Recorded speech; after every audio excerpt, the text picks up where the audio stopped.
देखा कि वो एलिमेंट्स जिनका नंबर ऑफ प्रोटॉन 20 के नीचे है और अगर उनका न्यूट्रॉन टू प्रोटॉन रेशियो लगभग 1 के बराबर है तो वो एलिमेंट कैसे होंगे? स्टेबल। वो उनके न्यूक्लियस, उन एलिमेंट्स के न्यूक्लियस कैसे होंगे? स्टेबल। और अगर ऐसे एलिमेंट जिनका नंबर ऑफ प्रोटॉन 20 या 20 से कम है और उनमें न्यूट्रॉन टू प्रोटॉन रेशियो 1 नहीं है तो क्या होगा? अनस्टेबल होंगे। तो कुछ स्टेबल होने के लिए एक्टिविटी करेंगे, उसी एक्टिविटी को हम क्या कहते हैं? Radio activity. ठीक है। और रिगार्डिंग ये वो एलिमेंट जिनका एटॉमिक नंबर 20 से ज्यादा है, 20 से ज्यादा है, उनका न्यूट्रॉन टू प्रोटॉन रेशियो अगर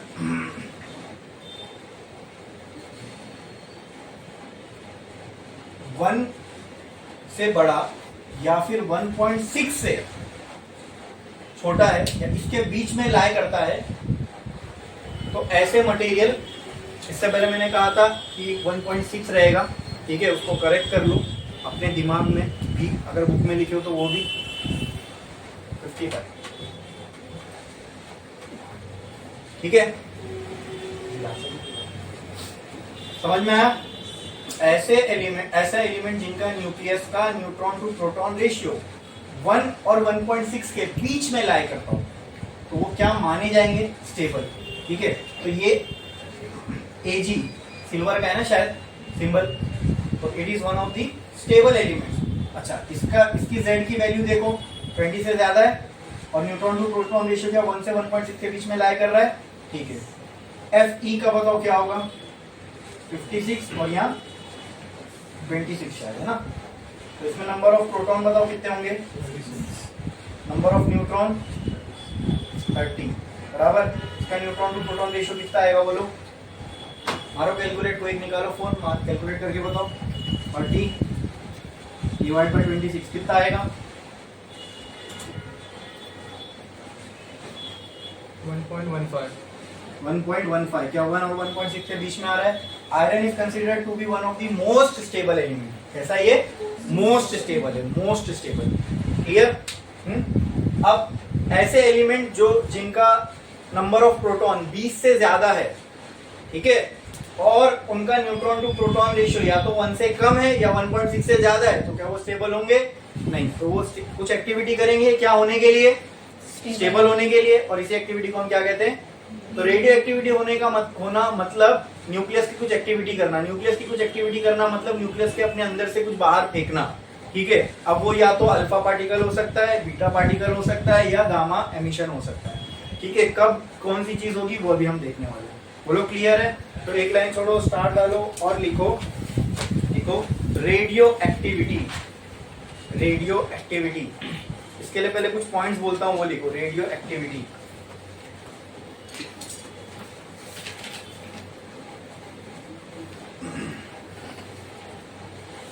डेफिनेशन लिख लेंगे इधर ही।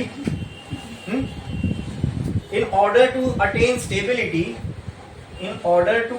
Stability, nucleus of an atom does some activity, and this activity is called as radioactivity.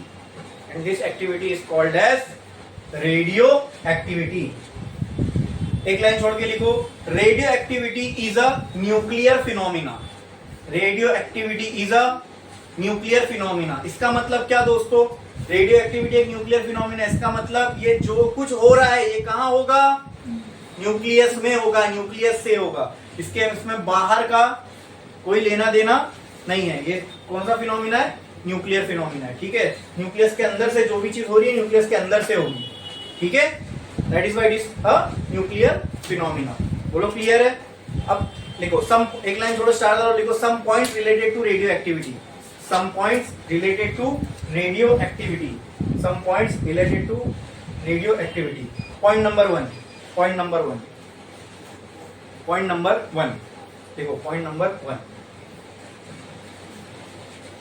For element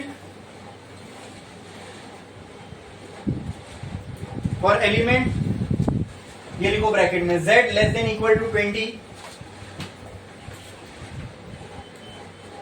and bracket close करो और लिखो and neutron to proton ratio, या फिर लिख सकते हो n/p is nearly equal to 1 are considered to be stable, are considered to be stable, are considered to be stable. Next point for element z greater than 20, z greater than 20 and n/p between 1 to 1.6, 1 to 1.6 are considered to be stable, are considered to be stable. ठीक है, third point लिखो, third point. Next point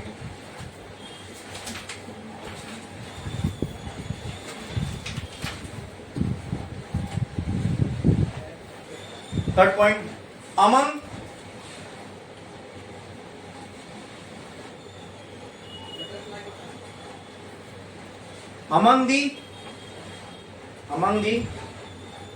1500 known nuclei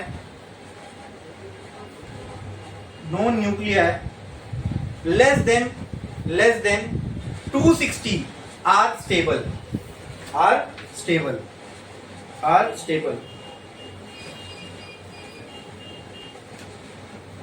Next point. The unstable nuclei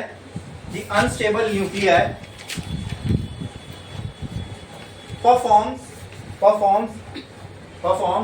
radioactivity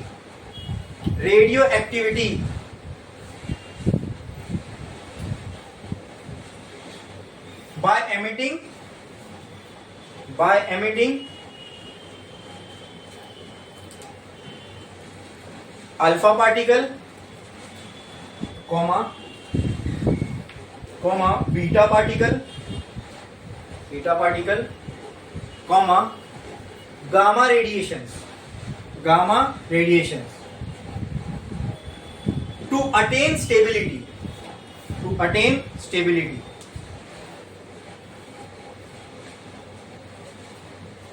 ठीक है, क्या लिखा हमने? The unstable nuclei performs radioactivity by emitting alpha, beta and gamma to attain stability. ठीक है, बोलो क्लियर है? जो अनस्टेबल न्यूक्लिया वो क्या परफॉर्म करेंगे? Radio activity. और रेडियो एक्टिविटी का मतलब क्या?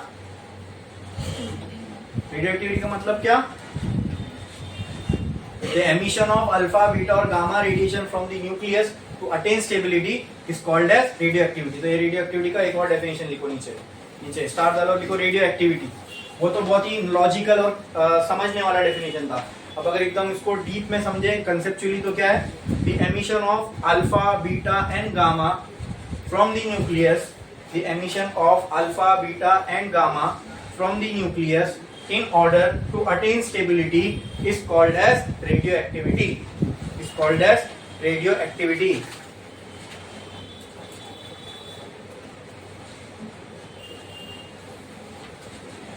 Next point.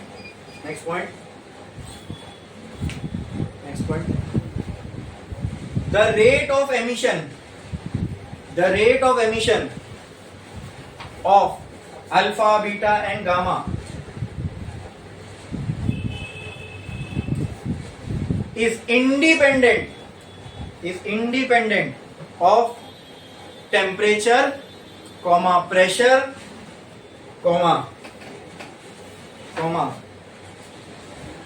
temperature, pressure and any other physical condition. खत्म कर. And any other physical condition.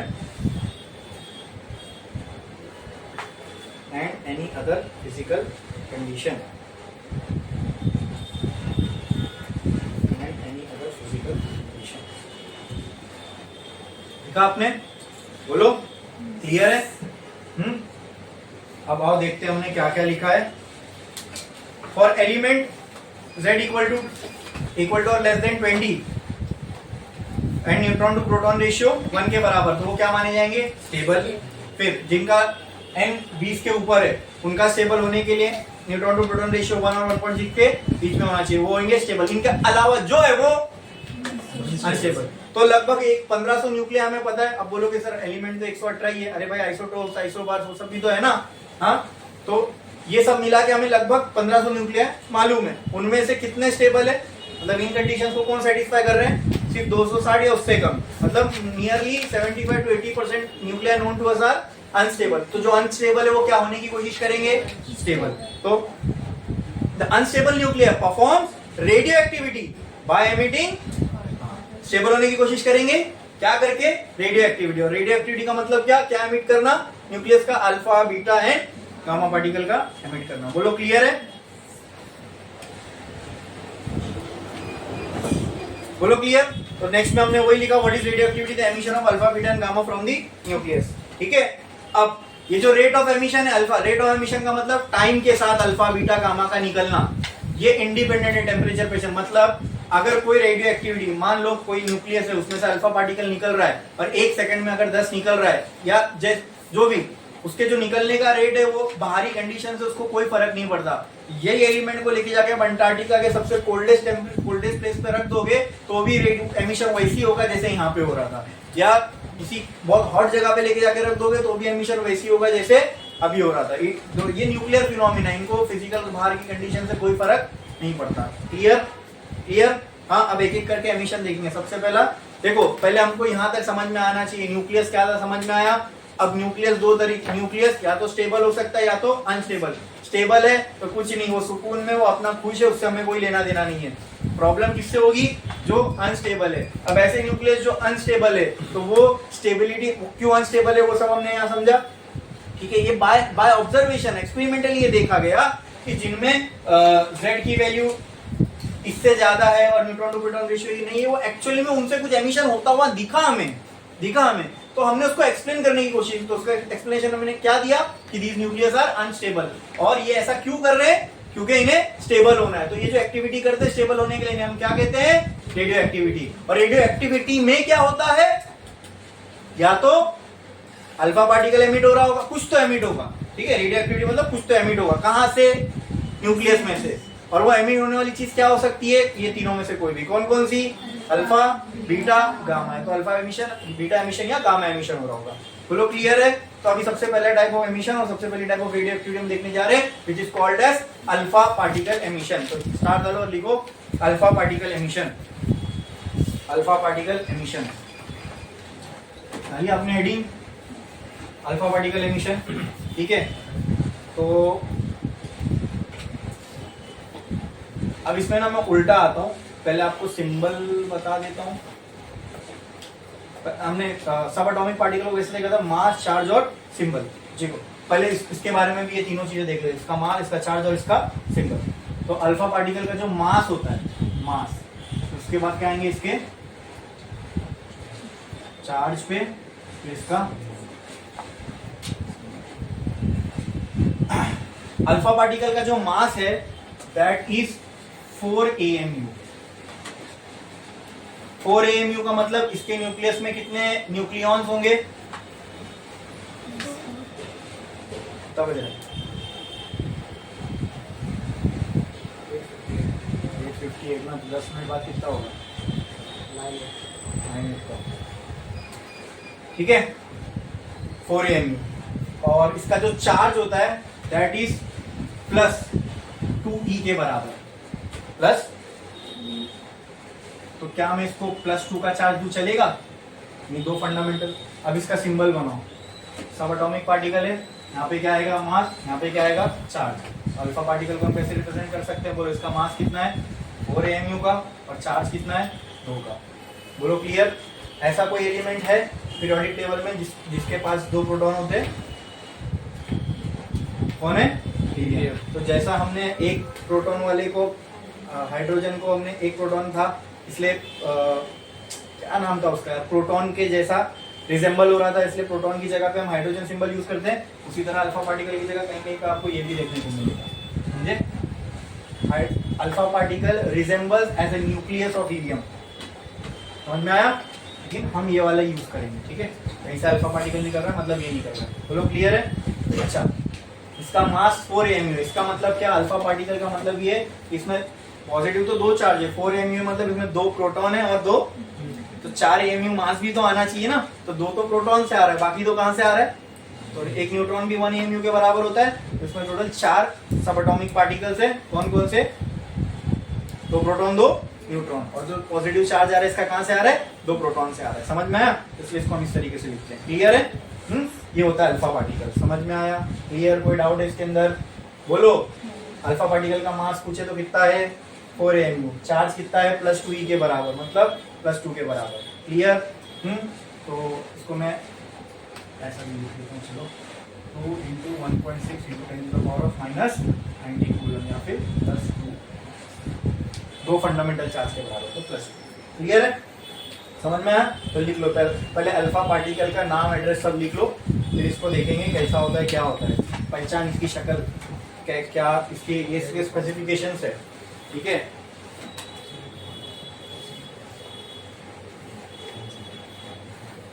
ये सब बेसिक चीजें समझ में आएगी तो एडमिशन अच्छे से समझ में आएगी।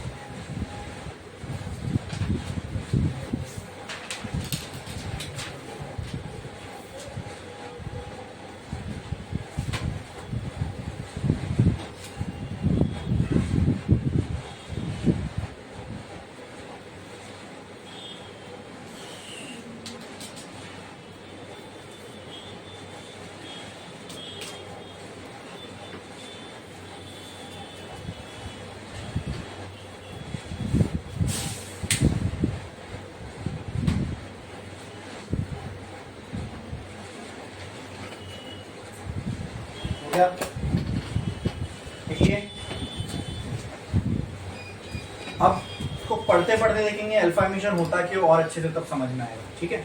और देखो, अब कोई भी एक एलिमेंट लो, कोई भी एक एलिमेंट, तो मैं एक्स ले लेता हूँ, कोई भी हो सकता है ना एलिमेंट को रिप्रेजेंट कैसे करोगे, ऊपर अल्फाबेट स्टार्ट कहाँ से होता है, खत्म कहाँ पे होता है, ठीक है?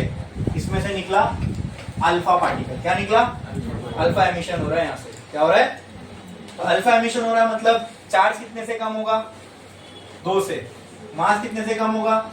अब समझो ये चीज, कुछ नहीं है, प्लस माइनस हिसाब किताब है और कुछ भी नहीं है। एक न्यूक्लियस है, उसके अंदर A नंबर ऑफ न्यूक्लियॉन्स है, Z नंबर ऑफ प्रोटॉन है। ठीक है? ठीक है? 4 AMU कम हुआ, मैंने पहले ही बता दिया था। 4 में किसकी क्वांटिटी क्या है, मैंने पहले ही बता दिया था। 4 में 2 क्या है, प्रोटॉन, 2 क्या है, अरे तो यहाँ 4 है तो यहाँ 2 क्यों है, गलत है क्या नहीं? यहाँ पे भी कितना होना चाहिए, 4 होना चाहिए। ठीक है क्या नहीं? अरे तो फिर 4 न्यूट्रॉन में बोल रहा हूं, तो यहाँ 2 प्रोटॉन 2 न्यूट्रॉन, तो यहाँ गिनती तो 4 आ रही, यहाँ 4 लिखा, यहाँ 2 क्यों लिखा, क्योंकि यहाँ पे भाई चार्ज लिखते, चार्ज, न्यूट्रॉन का कोई चार्ज नहीं होता, प्रोटॉन 2 है तो उन्हीं का 2 चार्ज होता है, तो यहाँ इसलिए 2 आया। 4 यहाँ क्यों आया, ये नंबर ऑफ न्यूक्लियॉन बता रहा है। बोलो क्लियर है? हाँ, तो मुझे बताओ, क्या ए टोटल नंबर ऑफ न्यूक्लियॉन होते हैं, उसमें से 4 निकल गए तो बचे कितने, उसमें से 4 निकल गए तो कितने बचे, ए नंबर ऑफ न्यूक्लियॉन है मेरे पास। अल्फा पार्टिकल एमिडोल, मतलब ये पक्का है 4 न्यूक्लियॉन गए होंगे, क्योंकि अल्फा पार्टिकल मतलब 4 न्यूक्लियॉन्स का निकलना। बोलो ठीक है? कितने न्यूक्लियॉन गए होंगे, तो मैं पूछ रहा हूं बचेंगे कितने, यस A-4। अब यहाँ जो भी एलिमेंट बचेगा, अब क्या वो एक्स रहा, क्या वो एक्स रहा भाई, 2 प्रोटॉन कम हो गए ना, प्रोटॉन का नंबर चेंज हुआ, क्या अब ये वही एलिमेंट रहेगा जो पहले था। इसका मतलब जब रेडियो एक्टिविटी होती है ना, वो एलिमेंट ही बदल जाता है। समझे आप? समझे आप? ठीक है? यानी गोल्ड के बाद क्या आता है, गोल्ड के बाद पीरियोडिक टेबल में क्या आता है, लेड आता है शायद, हाँ पीवी, हाँ लीड आता है। अरे कुछ तो वो गाना बिना करके याद करे होंगे ना आप लोग ने, हाँ ये कुछ शॉर्टकट से तो बताओ फटाफट, मेरे को नहीं समझ में आता वो सब। हाँ गोल्ड के बाद क्या आता है, अभी एक अमीर होने की स्कीम बताता हूँ आपको, बोलो जल्दी, गोल्ड के बाद क्या आता है पीरियोडिक टेबल में, बोलो। देख के बताओ ना, कोई बुक में होगा तो, या फिर हो पीरियोडिक टेबल सर्च मारो गूगल पे और उसमें से देख के बताओ फटाफट, जल्दी कोई एक जन।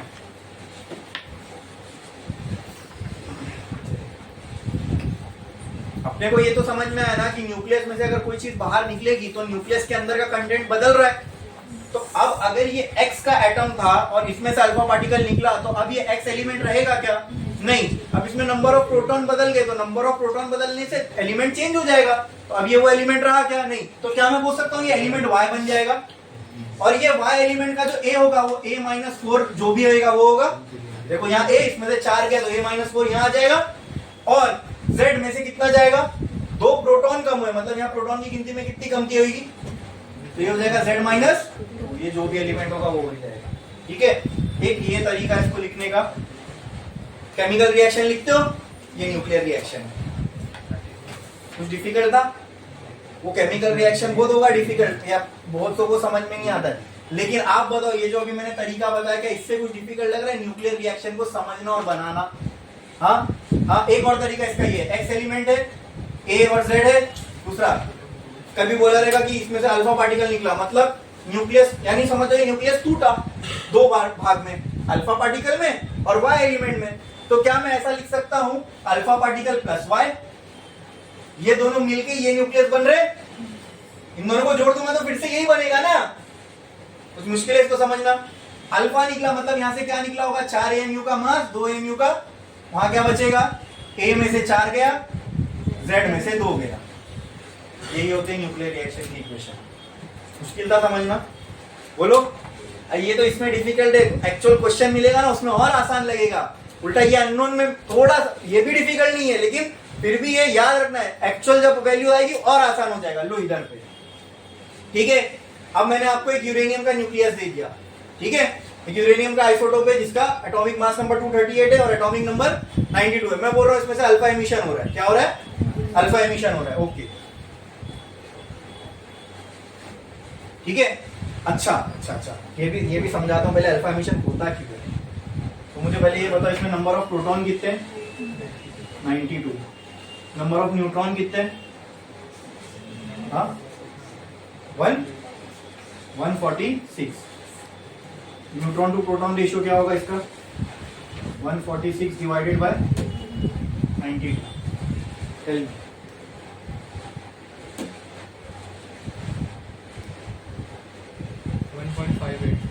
1.58 कितना आ रहा है? 1.58। ठीक है, ये नियरली 1.6 के करीब है, लेकिन फिर भी ये अनस्टेबल ही है। यानी नेचुरली हमने देखा कि इसमें से कुछ ना कुछ एमिशन हो रहा है। अब जो अल्फा एमिशन होता है वो नंबर ऑफ प्रोटॉन और न्यूट्रॉन से आपको समझ में आएगा। देखो यहाँ पे क्या, किसका नंबर ज्यादा है, न्यूट्रॉन का कि प्रोटॉन का? तो मोस्टली वो एलिमेंट जिनमें नंबर ऑफ न्यूट्रॉन बहुत ज्यादा हो as compare to number of proton, वो कौन सा एमिशन करते हैं? कौन सा एमिशन करते हैं? Alpha emission. बोलो क्लियर है?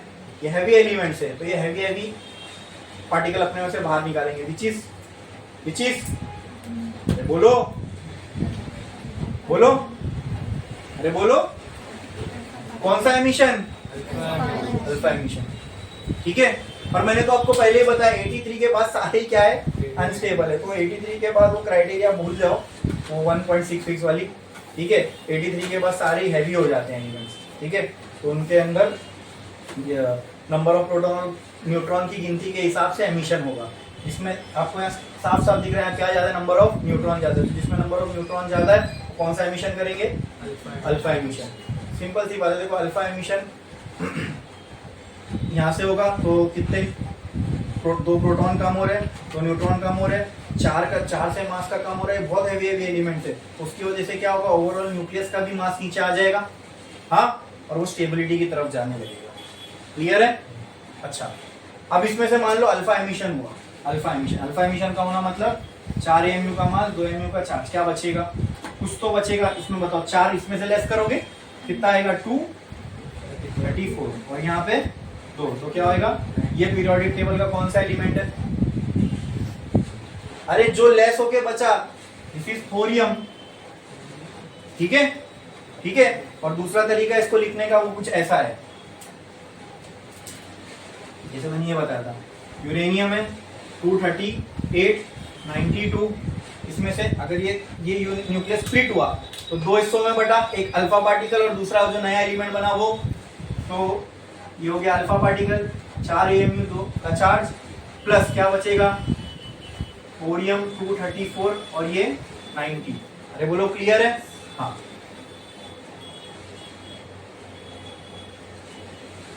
कोई डाउट इसके अंदर? सिंपल हिसाब है भाई। हाँ, अब चेक करो, यहाँ टोटल नंबर ऑफ ए और यहाँ टोटल नंबर ऑफ जेड वो बराबर होना चाहिए इसके, खत्म हो गई बात।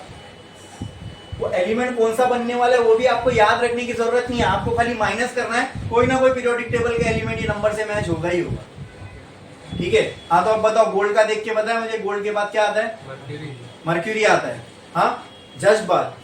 ठीक है, तो गोल्ड में नंबर ऑफ न्यूक्लियॉन्स कितने हैं? ए कितना है गोल्ड का? मतलब अगर मर्क्यूरी में से मान लो, अगर मर्क्यूरी अगर उसके अंदर नंबर ऑफ न्यूक्लियॉन ज्यादा है ना, तभी वो गोल्ड के बाद है ना। देखो चेक करो, उससे ज्यादा ही होंगे ना अगर नेक्स्ट है तो। अगर उसके अंदर नंबर ऑफ प्रोटॉन या नंबर ऑफ न्यूक्लियॉन ज्यादा है गोल्ड से, और अगर मैं उसमें से उतने ही नंबर ऑफ न्यूक्लियॉन्स कम कर दूं जितना गोल्ड के आने के लिए चाहिए, तो मर्क्यूरी से गोल्ड बनाया जा सकता है। ऐसी गोल्ड के आगे, उसके भी आगे अगर जो एलिमेंट है उतने नंबर ऑफ न्यूक्लियॉन्स में कम कर दूं और एग्जैक्टली वो न्यूक्लियॉन्स पे लेके आऊं जितने गोल्ड के, तो उस मटेरियल से मैं, अरे क्योंकि जब न्यूक्लियस में से ये सारी चीजें निकलेंगी तो वो एलिमेंट चेंज होगा ना। ठीक है, तो अभी शायद कोई तो बड़ी रिसर्च लैब में ये लीड के साथ हुआ है कि लीड के अंदर में जब उन्होंने कुछ प्रोटॉन या कुछ बम्बार्ड किया, उसके न्यूक्लियस में से उतने प्रोटॉन वगैरह निकले और उतने बचे जितने गोल्ड के हैं, तो वो न्यूक्लियस किसका बन गया? गोल्ड का। यानी वो एक आर्टिफिशियल तरीका है जिससे हम गोल्ड बना सकते हैं। आपको पता है ये जितने भी अर्थ पे आप चीजें देखते हो ना, आयरन, गोल्ड, ये सारी, ये अर्थ की नहीं है, ये अर्थ पे नहीं बनती है। इसको बनने के लिए वो जो बहुत हाई टेम्परेचर ये सब चाहिए, स्टार्स वगैरह एस्टेरॉइड पे बनते हैं। ठीक है, तो जब भी अर्थ का फॉर्मेशन हुआ होगा ना कई बिलियन हजार साल पहले, तब जाके यहाँ अर्थ आके गिरे पड़े, डिपॉजिट हो गए, वरना वैल्यू क्यों रहती है? अभी जहां से भी आए होंगे, अब जहां से गोल्ड आया होगा और अर्थ पे जाके पड़ा, जहां भी बिखरा तो थोड़े थोड़े छीटे टुकड़ों में कहीं कहीं बिखरा होगा, और अब जाके जमीन में से निकाल रहे हम लोग। That's why it is rare. क्यों उसकी वैल्यू ऊपर जा रही है? कोई चीज को जब आप मैन्युफैक्चर कर सकते हो, उसकी सप्लाई ज्यादा है। ठीक है, मतलब अभी डायमंड हम लैब में बना सकते हैं, वो टेक्नोलॉजी आ गई हमारे पास। ठीक है, तो आज से कई साल पहले वो डायमंड की जो वैल्यू थी वो आज नहीं रही, धीरे धीरे और जब ये आगे बढ़ेगा और आम होता जाएगा तो और वैल्यू उसकी गिरती चली जाएगी। लेकिन गोल्ड आप ऐसे नहीं कर सकते। ये सब एलिमेंट्स कहाँ फॉर्म होते हैं? ये सब बाहर ये जो एस्ट्रॉइड, स्टार, ये सब चीजों पे फॉर्म होते हैं। कोई एस्ट्रॉइड ऐसा है जिनमें ट्रिलियंस में गोल्ड है, गोल्ड पूरे का पूरे एस्ट्रॉइड गोल्ड से बना है, सोने का, और ऐसा यूनिवर्स तैर रहा है बस ऐसी फोकट में। तो अगर वो सबको हम माइन कर पाए तो कितना गोल्ड आ जाएगा हमारे पास। लेकिन उसमें कुछ होने की बात नहीं, उतने गोल्ड की सप्लाई हो जाएगी तो उसकी वैल्यू ही नहीं रहेगी। इकोनॉमी ऐसी काम करती है। वो हमें ऐसा लगता है कि बाप रे इतना सारा गोल्ड, लेकिन उतने गोल्ड की सप्लाई हो जाएगी ट्रिलियंस में तो उसकी वैल्यू ही नहीं रहेगी। समझे? तो अभी इसकी वैल्यू क्यों? क्योंकि ये अर्थ पे बन ही नहीं सकता। ये गोल्ड, सिल्वर, ये सारी चीजें अर्थ पे बन ही नहीं सकती। ये जब अर्थ बना होगा ना कई करोड़ों साल पहले, और कहीं से आके ये गिरा अर्थ के ऊपर, बस वही है जो अभी तक हम निकाल रहे हैं, और आगे भी जो निकालेंगे वो वही है। जितने भी रेयर अर्थ मेटल है, यूरेनियम, ये सब जो भी जमीन में से निकलते हैं, ये जब भी अर्थ बना होगा और बन के जब ठंडा हुआ होगा या जब इसमें फॉर्म हुआ होगा तो हुआ, या तो कहीं और से आके यहाँ पे पड़ा, तो वो जो निकाल रहे वो ये नहीं फॉर्म हो सकता। उसके लिए जो टेम्परेचर वगैरह चाहिए उसके फॉर्मेशन के लिए, वो अचीवेबल ही नहीं है। समझे? क्लियर है? तो न्यूक्लियर रिएक्शन बहुत मस्त चीज है ना। हाँ, बट ये करने के लिए ना बहुत ट्रिमेंडस अमाउंट, किसी न्यूक्लियस, ये तो नेचुरली होता है, कोई न्यूक्लियस अनस्टेबल है तो अपने आप अंदर से निकालेगा। लेकिन अगर आपको जानबूझ के किसी न्यूक्लियस में से अंदर से कोई न्यूक्लियन को बाहर निकालना है, चाहे प्रोटॉन हो चाहे न्यूट्रॉन हो, उसके लिए ट्रिमेंडस अमाउंट ऑफ फोर्स चाहिए। ये मैंने पार्टिकल एक्सेलरेटर में बताया था ना। तो जितना आप उस मटेरियल को गोल्ड में कन्वर्ट करने के लिए खर्चा करोगे ना, उतने का गोल्ड आप बना ही नहीं पाओगे। मैंने बोला ना, ये ऐसा तो आप सोचे नहीं कि ऐसा करे क्यों नहीं, बहुत बिलियनों डॉलर है लोगों के पास, बड़ी बड़ी कंपनी है। एनवीडिया करके एक कंपनी है जो चिप बनाती है गेमिंग चिप की, आज की तारीख में उसकी मार्केट कैपिटलाइजेशन $4 ट्रिलियन है।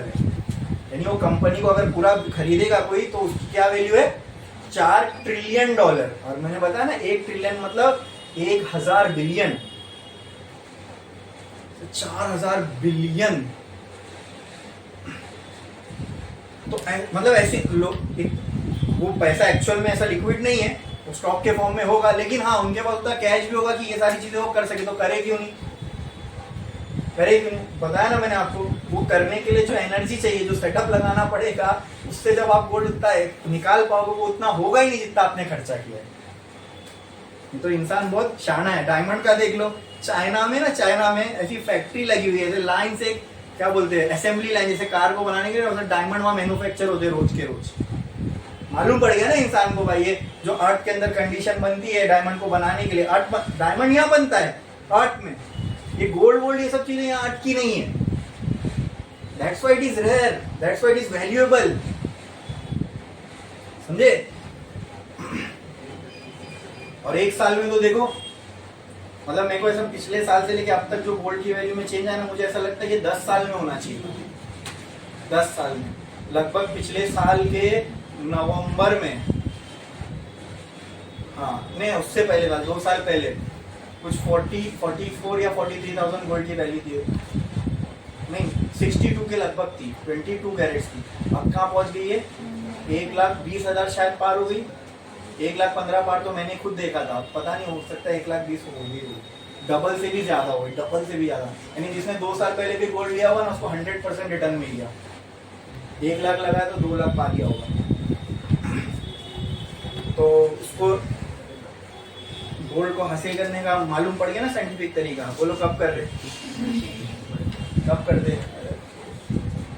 जाते भी है ना, खाली जगह है पीछे पहाड़ वहाड़ पे, वहाँ पे अपन, लेकिन वो करने के लिए जो सेटअप लगेगा वो बहुत ट्रिमेंडस होगा, उसके लिए बहुत ज़्यादा कंट्रोल्ड वे में न्यूक्लियस को हमें फोड़ना पड़ेगा। ठीक है, जितने भी गोल्ड से बड़े न्यूक्लियस उनको फोड़ोगे, गोल्ड तक लेके आओगे तो गोल्ड मिलेगा अंदर से। अच्छा बोलो क्लियर है, न्यूक्लियर रिएक्शन पूरा समझ में आया, कोई डाउट है इसके अंदर किसी को? हाँ पूरा अच्छे से समझ में आया। अल्फा एमिशन क्या होता है, कौन से न्यूक्लियर अल्फा एमिशन करते हैं, जो हैवी है, हैवी है तो उनके अंदर प्रोटॉन न्यूट्रॉन दोनों होंगे। ठीक है, तो कौन से न्यूक्लियस अल्फा एमिशन करेंगे, अरे बोलो, एक तो जो हैवी है 83 के ऊपर वाले, और जिनमें नंबर ऑफ क्या किससे ज्यादा होगा, number of neutron number of proton से बहुत ज्यादा है। ठीक है, यहाँ 92 है और वो नंबर ऑफ प्रोटॉन 1 कितने थे, 146। ठीक है, मतलब 1.5 टाइम्स लगभग ज्यादा इसके अंदर प्रोटॉन है न्यूट्रॉन से। तो ऐसे न्यूक्लियस क्या करेंगे, बोलो, अरे बोलो क्या करेंगे, alpha emission. Clear clear.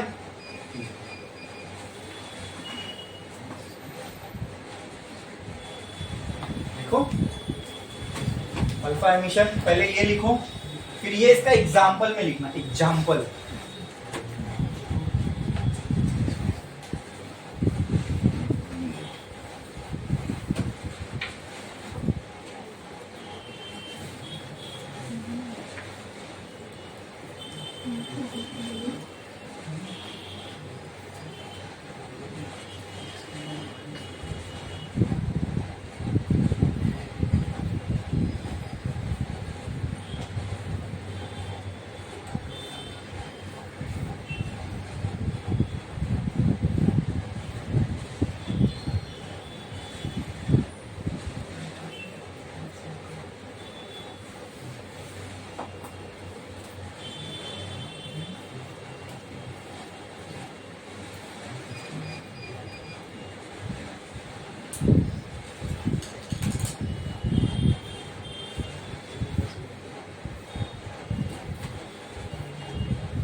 Rehan sir अभी मैसेज किए मुझे, तुम्हारा चाय का कुछ हो गया था, बोलना चाहिए था ना।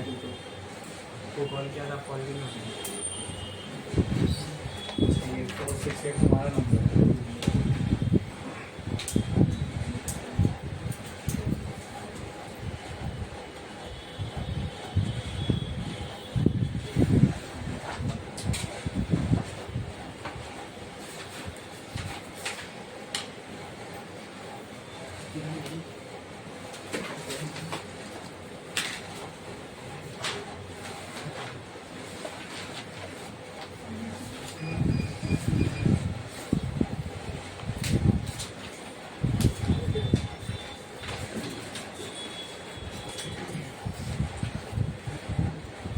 इसलिए अब एक रास की बात बताता हूँ, यहाँ कुछ और भी हुआ। हमने ये देखा जब अल्फा एमिशन होता है ना, तो साथ में ये तो बनता है, ये तो रिएक्शन हुआ कंप्लीट, ठीक है, लेकिन हमने देखा यहाँ साथ में बहुत ट्रिमेंडस अमाउंट में एनर्जी भी रिलीज होती है। क्या रिलीज होती है? जब न्यूक्लियस, ऐसे समझ लो, न्यूक्लियस में से एक अल्फा पार्टिकल निकलना, मतलब न्यूक्लियस फटा ना, न्यूक्लियस फटा और उसमें से कुछ निकला, और उसकी वजह से जब ये होता है, ये पूरा न्यूक्लियर रिएक्शन हो रहा है, किसी न्यूक्लियस में से अल्फा पार्टिकल निकल रहा है, तो साथ में वो ट्रिमेंडस अमाउंट में क्या निकलती है? एनर्जी भी निकलती है। Now what is the explanation for this energy? Energy मतलब यह समझ लो, आपको ऐसा लगेगा कि वहाँ आसपास कुछ गर्म, बहुत ज्यादा गर्मी निकली, हीट निकली, तो it is a form of energy, ठीक है। या आवाज आ रही है वो साउंड के फॉर्म में, तो साउंड हीट के फॉर्म में आपको, या लाइट के फॉर्म में एक्सप्लोजन होगा तो एनर्जी दिखेगी, ठीक है। तो यहाँ हमें एनर्जी भी मिली साथ ही साथ। अब ये एनर्जी का एक्सप्लेनेशन क्या है? जैसे तो अपने अंदर से कुछ निकाला, बस क्यों निकाला? उसको स्टेबल होना था, लेकिन ये प्रोसेस में साथ में क्या निकल रही है? एनर्जी भी निकल रही है। क्या निकल रही है? एनर्जी भी निकल रही है। अब इसका एक्सप्लेनेशन सुनो बहुत ध्यान से। हमने ये पाया कि इसका जो मास था, ये एलिमेंट का जो न्यूक्लियस का मास था, ठीक है, अब इसका अगर मैं मास निकालूंगा तो क्या आएगा? 238 डिवाइड इंटू 1 AMU बराबर। और अल्फा पार्टिकल के निकलने, इन दोनों का जो मास है, ठीक है, अब अल्फा पार्टिकल निकलने के बाद ये थोरियम बचा या अल्फा पार्टिकल बचा, ये दो अलग अलग टुकड़े बचे, ठीक है। तो इन दोनों का जब हमने कंबाइंड मास निकाला तो ये कंबाइंड मास इसके मास से सेम नहीं था, कुछ कम था। क्या था? मैं समझने के लिए समझा रहा हूँ। मान लो इसका इंडिविजुअल मास 10 किलो है, ठीक है, 10 किलो यूरेनियम बहुत हो गया। 10 किलो यूरेनियम है तो यहाँ से कम यहाँ से लेके इस साइड वाशी, उस साइड कुरला, पूरा ऐसा सपाट जमीन हो सकती है एकदम, यहाँ पे ऐसे कुछ था ही नहीं, फटेगा तो। समझ में आया? 10 किलो बहुत होता है। मान लो ये 10 किलो यूरेनियम है, जब ये स्प्लिट हुआ अल्फा पार्टिकल और थोरियम में, तो हमने ये पाया कि इनका कंबाइंड मास जो है वो 9.9 kg ही था। 100 ग्राम हमें क्या मिला? कुल, ठीक है, 100 ग्राम क्या था? कुल। क्या यहाँ पे उतना ही मास होना चाहिए था? अरे भाई, आपके पास 10 किलो की एक चीज है, उसको 2 टुकड़े में आपने तोड़ा और फिर वजन किया, तो क्या उसका वजन कम हो जाएगा? नहीं, वो दोनों टुकड़े का मिला के क्या आना चाहिए? वजन काटे पे 10 ही किलो आना चाहिए। लेकिन यहाँ ऐसा हो रहा है क्या? नहीं, ये पाया गया, ये देखा गया, ये रियलिटी थी, ये ऑब्जर्व किया गया। क्या? कि इनका जो कंबाइंड मास था वो इसके इंडिविजुअल मास के न्यूक्लियस के बराबर, यानी ये और ये इसका न्यूक्लियस, इन दोनों का जो कंबाइंड मास था ये इसके मास के बराबर नहीं था। तो क्या यहाँ पे देखो, एक 10 किलो की चीज है, उसको अगर मैंने 2 हिस्सों में तोड़ा तो इसका भी वजन क्या आना चाहिए? 10, लेकिन क्या आ रहा है? 10 से कम। मान लो 9.9 आ रहा है, इसका वजन क्या है? 10। यहाँ क्या आ रहा है? क्या इसका वजन क्या था? क्या आ रहा है? क्या यहाँ पे मास में कमी आ रही है? ऐसा होना चाहिए था, हो रहा है। क्या यहाँ मास में डिफेक्ट है? क्या डिफेक्ट है यहाँ मास में? बस इसी को बोलते हैं मास डिफेक्ट। इसको ही बोलते हैं क्या? Mass defect. मास डिफेक्ट का मतलब क्या? हमारी सोच जो कह रही थी वैसा नहीं हो रहा, मतलब मास में हमें कुछ डिफेक्ट मिल रहा है। मिल रहा है, कुछ मास गायब हो रहा है, गायब हुआ है यहाँ से। Is that a defect in mass? Yes, ये मास कम हुआ है, यहाँ पे होना चाहिए था, नहीं है। Is there a defect in mass? Yes, and that vanished mass, वो जितना मास गायब हो उसको बोलते हैं मास डिफेक्ट। क्या बोलते हैं? क्या बोलते हैं? तो मैं अगर यहाँ पे आपको पूछूं डेल्टा एम क्या है? डेल्टा एम मतलब समझते हो? चेंज इन मास। कितना होगा चेंज इन मास? यहाँ पे 10 था, यहाँ पे 9.9 था, यहाँ चेंज इन मास कितना होगा? 100 ग्राम। अरे बोलो, अगर मैं आप यहाँ से पूछूं मास डिफेक्ट कितना है? मास डिफेक्ट क्या बोला मैंने? Mass defect. उसको हम रिप्रेजेंट किससे करते हैं? डेल्टा एम से। किससे? Delta M. किससे? समझ है? ये मास ही, बस ये डिफरेंस है दोनों का, इसके लिए हम इनको क्या कर रहे हैं? Delta M. बोलो क्लियर है? समझ में आया? ठीक है, मास गायब हुआ, लेकिन उससे एनर्जी का क्या लेना देना? एनर्जी जो निकल रही है वो एक्सप्लेन करो। उस पर तो अब तक मैं आया ही नहीं। समझ में आया? अरे बोलो क्लियर है? हाँ, यहाँ आइंस्टाइन की इक्वेशन आती है, ये E = mc², जो कहती है कि मास एनर्जी में कन्वर्ट किया जा सकता है। समझे? ठीक है, mass is nothing but energy. Mass अगर कहीं से गायब हुआ मतलब बदले में क्या बनी होगी उसकी? एनर्जी। तो ये जो एनर्जी आ रही है, अब समझे आप, एनर्जी दिख रही है और क्या गायब हो रहा है? That mass got converted into energy.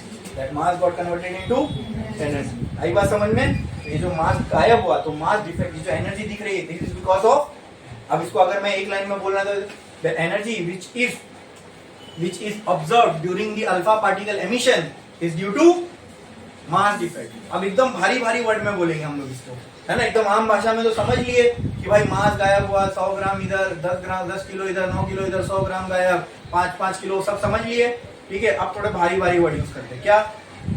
The energy release during alpha particle emission is due to mass defect. अभी आपको मैं कोई समझ में आएगा, कोई तीसरा आएगा तो उसके समझ में नहीं आने वाला है, क्योंकि इसके पीछे का कॉन्टेक्स्ट ही नहीं मालूम है ना हम लोग को। ये एनर्जी कहाँ से आई, ये मास डिफेक्ट क्या है, समझ में आया? आपको समझ में आया ना? ये एनर्जी जो रिलीज हो रही है अल्फा पार्टिकल के एमिशन के टाइम पे, वो क्यों हो रही है? क्योंकि कुछ मास जो है गायब हो रहा है यहाँ से। ये जो मास डिफेक्ट आ रहा है, ये मास ही किसमें कन्वर्ट हो जा रहा है? एनर्जी। ये किसने कहा था? चाचा ने, आइंस्टाइन चाचा ने, ठीक है, बोल के गए, और इन्हीं की इस इक्वेशन के बेसिस पर एटम बॉम्ब बना, ठीक है। आगे देखेंगे हम लोग फिशन बॉम्ब कैसे काम करता है। ओके, क्लियर है? मास डिसअपियर हुआ, उसके बदले क्या बन गई? एनर्जी। लिख रहा है इक्वल टू mc स्क्वायर, यानी एनर्जी और मास इक्विवेलेंट है, ठीक है, समझे? ओके, अब यहां तक आपने लिखा, यहां तक आपने लिखा, ठीक है। अब इस रिएक्शन को कंप्लीट कर दो, ये एक्चुअल में राइट रिएक्शन है। यहां पर भी क्या आएगा? Plus Q. यहां पर भी क्या आएगा? बोलो, वो तो मैंने आपके समझने के लिए समझा देता। प्लस क्यू, एनर्जी रिलीज होगी, कोई भी अल्फा पार्टिकल एमिशन होगा, साथ में क्या रिलीज होगी? एनर्जी रिलीज होगी, ये याद रखना। बोलो, क्लियर है? समझ में आया? अब इसका रीजन लिखते हैं, लिखो, नेक्स्ट लिखो। It was observed that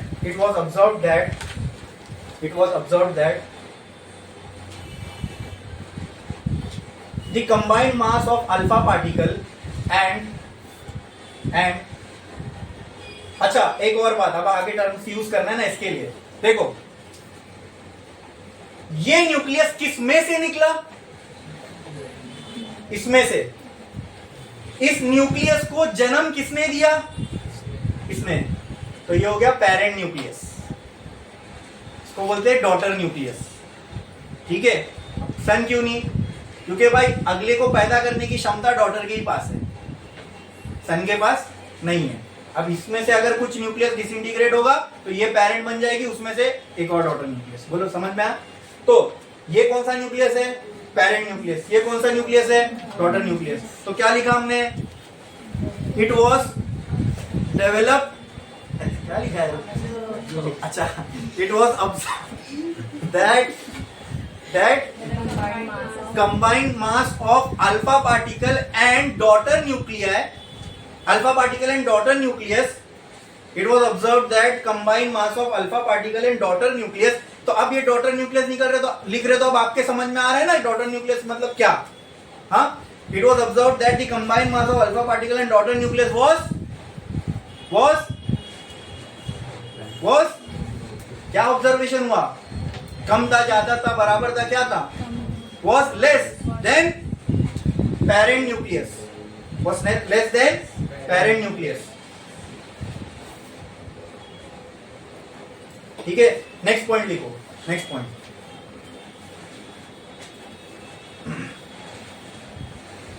this difference in mass is called as mass defect, और ब्रैकेट में लिखो delta M.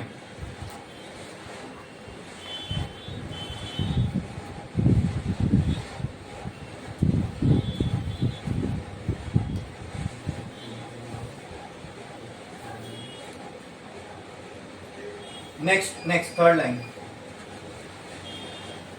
The energy released during alpha particle emission. The energy released during alpha particle emission is due to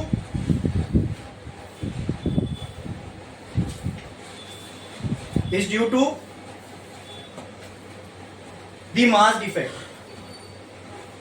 Is due to the mass defect. Next point लिखो, the mass which got disappeared in mass defect, है ना, mass defect के ही बराबर का mass disappear हुआ होगा। The mass which got disappeared in mass defect is converted into energy,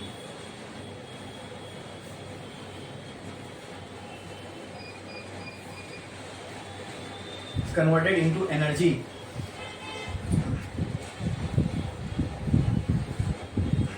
next लिखो, this conversion of energy and mass is given by, this conversion of energy and mass is given by Einstein's famous equation, Einstein's famous equation E equal to mc square, E equal to mc square, E equals to mc square, E equals to mc square. अब देखो, सुनो सुनो, यहां पर दोस्तों energy निकली, ठीक है। अब यहां पे मैं क्यू बोल रहा हूं, इसको मैं E बोलूंगा तो कुछ गलत किया मैंने, तो ये एनर्जी है। अब मैं यहाँ क्यू लिखूं, E लिखूं, उससे घबराना नहीं। ये एनर्जी क्यों निकल रही है इस, अच्छा ये एनर्जी कितनी निकलेगी इस मास के बराबर। तो अगर मेरे को ये पता करना है कितना मास चेंज, कितना मास गायब होने से कितनी एनर्जी बनेगी, तो क्या मैं ऐसा लिख सकता हूँ E by C square equal to delta M. हाँ बोलो, या फिर सीधी सी बात है, डेल्टा एम जितना भी होगा उसको स्पीड ऑफ लाइट से मल्टीप्लाई कर दो, उसका स्क्वायर कर दो, जितनी भी एनर्जी होगी वो मिलेगी। बोलो क्लियर है? अरे बोलो क्लियर है? समझ में आया पक्का? कोई डाउट है इसके अंदर? हाँ, सो टेल मी अब इससे एक चीज समझो, अब इससे एक चीज समझो, अगर डेल्टा मास एक एएमयू के बराबर हो सकता है, अरे 10 एएमयू के बराबर भी हो सकता है, 50 के भी हो सकता है, कुछ भी हो सकता है, लेकिन मैं एक स्टैंडर्ड कंडीशन के लिए, कन्वर्जन समझ में आएगा इसके लिए, मान लो 1 एएमयू के बराबर डेल्टा एम गायब हुआ, 1 एएमयू का मास गायब हुआ, ठीक है। तो डेल्टा एम की वैल्यू क्या हो जाएगी? 1 एएमयू की वैल्यू पता है आपको 1.67 इंटू, ठीक है, मल्टीप्लाई बाय सी की वैल्यू पता है 3 इंटू 10⁸, उसका स्क्वायर करो तो 10⁻19, 18 का 8 का सॉरी 64 आ जाएगा, 64 आ जाएगा, ठीक है। तो जब हम यहाँ पे 1 एएमयू लिखते हैं और यहाँ सी की वैल्यू पुट करते हैं, तो क्या मैं यही कह रहा हूं कि 1 एएमयू मास गायब होने से कितनी एनर्जी बनेगी, वही इक्वेशन बताएगी। देखो बहुत बड़ी वाली बात कह रहे हैं हम लोग यहाँ पे, और बहुत इंपॉर्टेंट है ये, ठीक है। समझना, ये समझ में आएगी तो ओपनहाइमर मूवी समझ में आएगी। हाँ वाकई में, ठीक है। हाँ समझ, ये समझे ना। अगर मैं बोलूं यहाँ डेल्टा एम की वैल्यू 1 एएमयू है, मतलब क्या मैं ये कह रहा हूँ 1 एएमयू गायब हुआ। अगर इस इक्वेशन में मैं 1 एएमयू रख रहा हूं, मतलब 1 एएमयू गायब होने से कितनी एनर्जी बनेगी, वही इक्वेशन बताएगी। बोलो, रख दिया मैंने इसमें 1 एएमयू, और मैंने बोला ना सब एटॉमिक पार्टिकल में हम सारे मासेज जो है वो एएमयू में ही लेके चलते हैं। मैंने यहाँ पे लिख दिया 1 एएमयू, यहाँ पे सी की वैल्यू पुट कर दिया, तो ये एनर्जी की जो वैल्यू आती है, if delta M is equal to 1 AMU, then E is equal to 931.5 mega electron volt. इतनी एनर्जी रिलीज होती है 1 एएमयू के गायब होने से। 1 एएमयू के बराबर का मास अगर गायब होगा तो 931 मेगा का मतलब ही होता है 10⁶ लगा दो पहले उसमें, फिर इलेक्ट्रॉन वोल्ट आएगा। अब बोला ना ये सब एटॉमिक पार्टिकल है, इसलिए हम यहाँ पे चीजें इलेक्ट्रॉन वोल्ट, एनर्जी की भी यूनिट है ना ये इलेक्ट्रॉन वोल्ट, इसको चाहे तो हम जूल में भी कर सकते हैं, वो भी हमें पता है। इसको मल्टीप्लाई कर दोगे 1.6 into 10 to the power of -19 से, तो जूल में भी आ जाएगा। क्लियर है? 1 एएमयू का मास अगर गायब होगा, ठीक है, 1.67 into 10 to the power of -27 kg का जब मास गायब होगा, तब इतनी एनर्जी रिलीज होती है। समझे? समझ में आया? मैं बोलो क्लियर है? वो लिखा आपने? तो देखो इसके नीचे, इसी के नीचे लिखो, इफ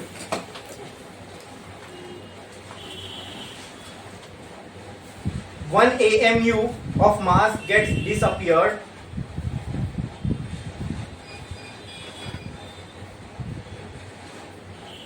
ब्रैकेट में लिखो delta M equal to 1 AMU, the amount of energy released can be calculated as follows, the amount of energy released can be calculated as follows, ठीक है, ठीक है।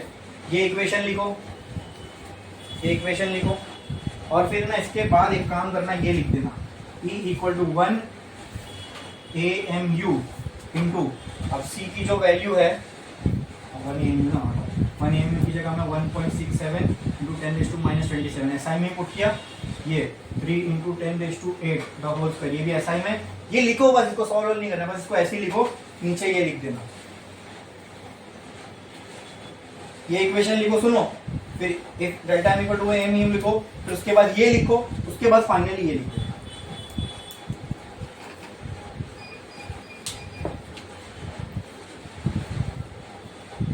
ये लिखो, फिर ये लिखो, फिर ये लिखो, फिर ये लिखो, लिखो जल्दी।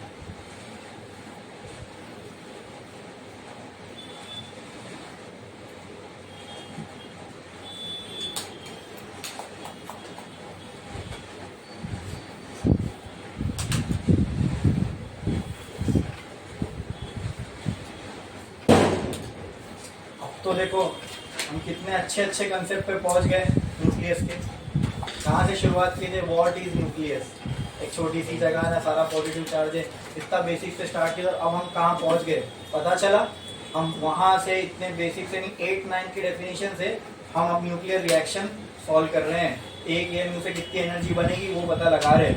कुछ डिफिकल्ट लग रहा है इसके अंदर, लग रहा है कुछ डिफिकल्ट, कि ऐसी अभी तक कुछ आइडिया है, ऐसी चीज जो हमारे समझ के ही बाहर है, जो समझ में आ ही नहीं रही है सर, ऐसा कुछ है? बोलो, समझ रहे हैं ना सब, क्लियर है? ठीक है, तो इसके नीचे एक पॉइंट लिखो, from the above equation we can say that if 1 AMU of mass is disappeared 931.5 mega electron volt energy is released. From the above equation we can say that if 1 AMU of mass gets disappeared, then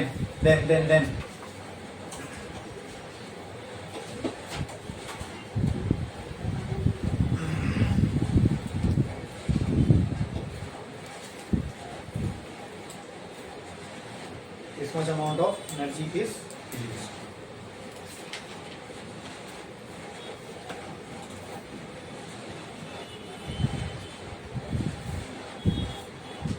clear है? अब इस energy का आप formula भी निकाल सकते हो, वो कैसे? ये एनर्जी मास इफेक्ट की वजह से गायब हो रही है, तो कहना है right, Q is equal to delta M into C square. हाँ, तो लिखो, एक लाइन छोड़ो, लिखो for alpha emission we can say that the energy released Q is equal to delta M into C square, delta M into C square।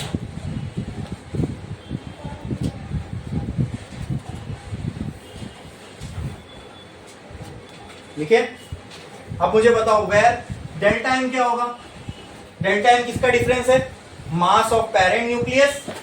ठीक है, ठीक है, तो पेरेंट न्यूक्लियस को हमने x से रिप्रेजेंट किए, तो क्या मैं इसको mx बोल सकता हूं, minus combined mass of alpha particle, मतलब alpha particle plus mass of daughter nucleus.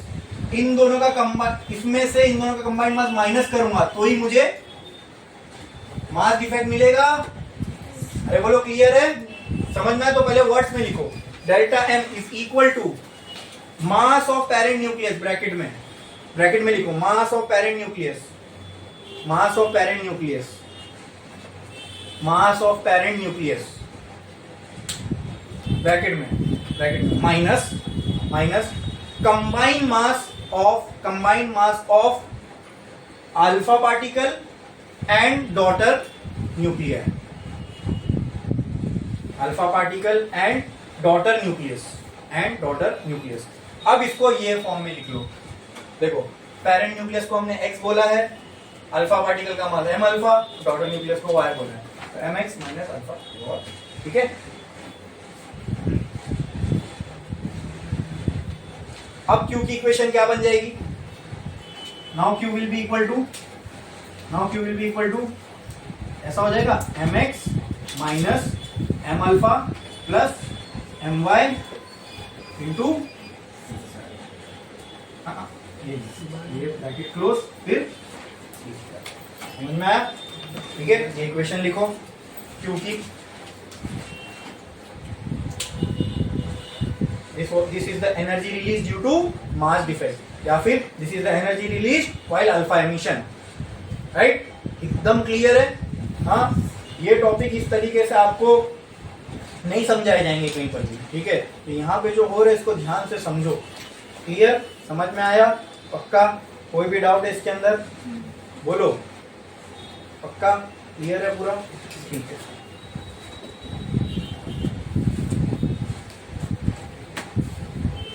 तो यहाँ पे हमारा अल्फा एमिशन हो गया कंप्लीट। यही था अल्फा एमिशन, मतलब यही सब देखना था।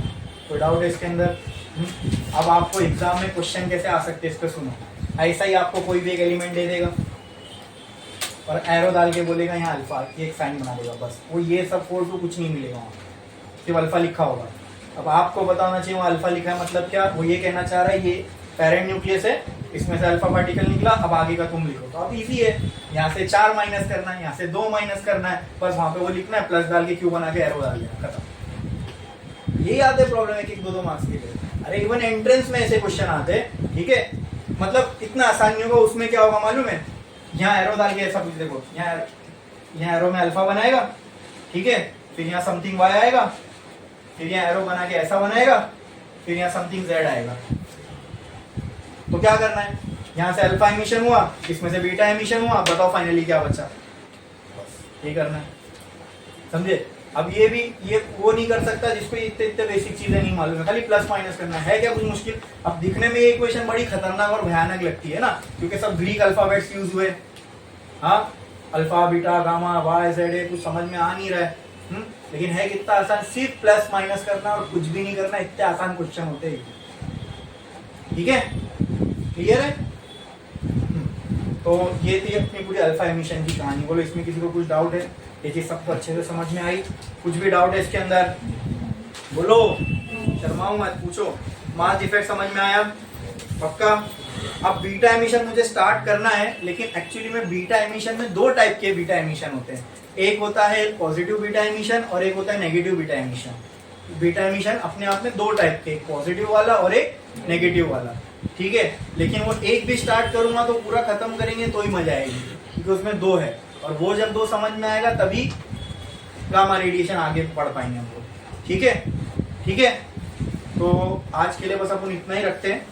बीटा एमिशन अपन प्रॉपर अच्छे से स्टार्ट करेंगे, क्योंकि बीटा एमिशन में पॉजिटिव बीटा एमिशन का पहले मैं आपको वो सब बताऊंगा, मास चार्ज और सिंबल, फिर नेगेटिव बीटा एमिशन का मास चार्ज और सिंबल, फिर उसका न्यूक्लियर रिएक्शन देखेंगे, फिर वो क्यों होता है क्या होता है, फिर उसमें ना कैसा है, इसमें तो सिर्फ एनर्जी निकली, उसमें एनर्जी भी निकलती है और साथ ही साथ एक और चीज निकलती है, उसको बोलते हैं एंटी न्यूट्रिनो, न्यूट्रिनो, ये सारी चीजें उसमें आने वाली है। अभी सुनने में बड़ा खतरनाक लगता है लेकिन कुछ भी नहीं। अभी ये भी ऐसा सुनने में, अगर कोई अभी जो बोर्ड पे लिखा हुआ है, अभी कोई बाहर से आके देख ले तो उसको बहुत अजीब सा लगेगा, पता नहीं क्या क्या लिखे, लेकिन अभी हम लोग ने ये सब लिखे तो उसमें कुछ था डिफिकल्ट जैसा था नहीं ना, सबको अच्छे से सब चीज समझ में आई। और सबसे इंपॉर्टेंट कंसेप्ट इसमें ये था, ये आगे भी आने वाला है, हाँ, यहाँ से मास डिफेक्ट का, ये इक्वल टू mc², इसी से आगे चल के आप फिजन समझोगे, फ्यूजन समझोगे, समझ में आ रहा है, हाँ, एनर्जी का जो चेंज है, ठीक है, या फिजन या फ्यूजन को समझना है वो इसी से समझा जा सकता है,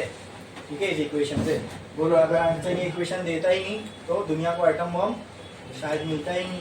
उसने बोल दिया कि हाँ मास एनर्जी में कन्वर्ट किया जा सकता है, और इंसान ने ऐसी टेक्नोलॉजी बना भी ली कि जिससे एक्चुअल में हम उसको कन्वर्ट कर पाए, तो उसमें इतनी एनर्जी, तो हमको तब जाके ये पता चला, वो जो ओपनहाइमर मूवी है उसमें, तो एटम बम की जब उसने ओपनहाइमर ने तबाही देखी, तब तक भी ओपनहाइमर को क्या लग रहा था मालूम है, कि मैंने जो बना दिया ये वेपन ऑफ मास डिस्ट्रक्शन है, ठीक है, मतलब इसकी इतनी सी क्वांटिटी से पूरे शहर तबाह किए जा सकते हैं, उसको पता था, ठीक है, जो तो साइंटिस्ट था ना, उसको मालूम है कि इसमें से हम जब कैलकुलेट कर सकते हैं इतना गायब होने से कितनी निकलेगी, तो उन लोग भी तो कैलकुलेट किए होंगे ना, फिर उससे क्या डिस्ट्रक्शन की कैपेसिटी होगी वो भी उनको पता चला होगा। तो उसको ऐसा लग रहा था कि कहीं ऐसा ना हो जाए कि इसमें से जो हीट निकलेगी, एनर्जी निकलेगी ना, उससे एटमॉस्फेयर में भी तो एटम्स मौजूद है, उनमें भी तो न्यूक्लियस है, अगर उनका न्यूक्लियस फटा तो इसके एक्सप्लोजन से तो क्या होगा, सोचो क्या होगा, फिर वो तो चेन रिएक्शन होता चला जाएगा, उसके न्यूक्लियस से दूसरे, तो उससे क्या होगा, हाँ, कुछ भी नहीं बचता, पूरा अर्थ खत्म हो जाता। और ये उसको कैसे पता चली बताओ कि ये नहीं होगा,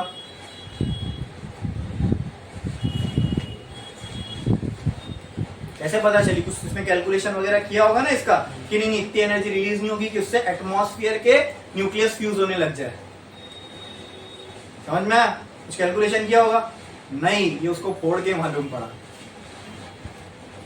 ये जब एक्चुअल में जब न्यूक्लियर बॉम्ब का टेस्ट हुआ ना, वो तब पता चला कि हाँ ये फ्यूज नहीं हुआ, अगर तब फ्यूज हो जाता तो मतलब अपना मौजूद ही नहीं रहता, समझे।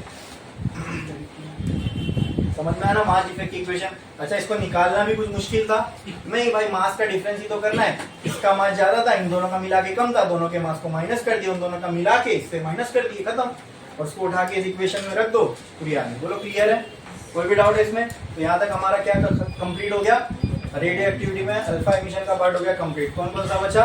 बीटा एमिशन और गामा एमिशन। ठीक है, वो देखेंगे हम लोग नेक्स्ट लेक्चर।